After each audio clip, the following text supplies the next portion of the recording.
زندگی کے آثار نہیں ہیں، ہم مردوں سے بھی بدتر ہیں۔ ہمارے ساتھ جو کیا جا رہا ہے اور جو ہونے والا ہے، خدا کی قسم اگر تم نے ان تمام باتوں کو چھوڑ کر اللہ کو نہیں اپنایا، اللہ کو اپنا نہیں بنایا، تو دنیا میں تمہارا ساتھ دینے والا کوئی نہیں۔ اپنے حالات بدلو۔ حالات کا بدلنا اللہ کا کام نہیں ہے۔ جب آپ اپنے حالات کو بدلنا چاہیں گے، بدلنے کا ارادہ کریں گے، تو اللہ بھی بدلنے میں آپ کا معاون ہوگا، مددگار ہوگا، اور آپ کے حالات بدلتے چلے جائیں گے۔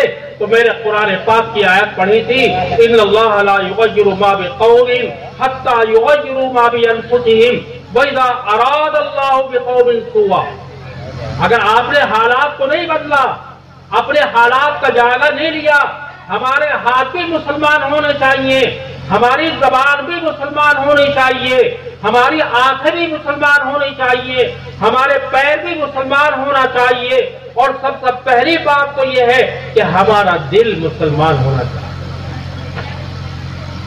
صرف نماز پڑھ لینے سے کام نہیں چلے گا، اور وہ نماز بھی ادھوری نماز ہے، اس لیے کہ جب نماز کا سبق ہی ہم کو یاد نہیں ہے، جب نماز کی سبق کو ہم نہیں سمجھے، تو نماز سے فائدہ کیا ہوگا؟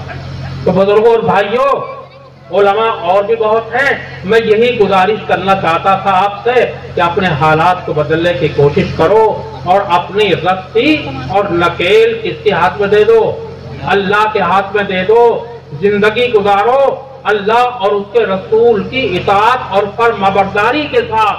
شیطان کو اپنی زندگی کے اندر داخل مت کرو۔ قرآن اعلان کرتا ہے، یا ایھا الذین آمنوا ادخلوا فی السلم کافہ، اے ایمان والو اسلام میں مکمل طور پر داخل ہو جاؤ۔ مطالبہ کیا ہے ایمان والوں سے؟ ایمان والوں سے مطالبہ یہ ہے کہ اسلام میں مکمل طور پر داخل ہو جاؤ۔ اپنے چلنے پھرنے کو، اپنے لیٹنے بیٹھنے کو، اپنے کاروبار کو، اپنے معاملات کو، اپنے اخلاق کو اسلام کے مطابق بنا لو، اور آگے جو خطرہ ہے اسلام کی راہ سے ہٹانے کا، اللہ اس خطرے سے بھی آگاہ فرماتے ہیں، وَلَا تَتَّبِعُوا خُطُوَاتِ الشَّيْطَانِ، اور شیطان کے قدموں کے پیچھے مت چلو۔ اِنَّهُ لَكُمْ عَدُوٌّ مُبِينٌ، بے شک شیطان تمہارا سب سے بڑا دشمن ہے۔ آج ہم شیطان کی دشمنی کا شکار ہیں، اسی کے جھروکے میں ہیں، اسی کے ہاتھ میں ہم نے اپنی نکیل دی رکھی ہے۔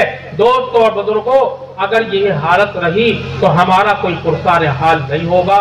اللہ نے خود فرما دیا ہے، ان تنصروا اللہ ینصرکم، اگر تم میری مدد کرو گے، اپنی نکیل کو میرے ہاتھ میں دو گے، انصرکم، میں تمہاری ہر موقع پر مدد کروں گا، ہر مسئلے میں مدد کروں گا، اور تمہارا کوئی بال بیٹا اس دنیا میں کر نہیں سکتا۔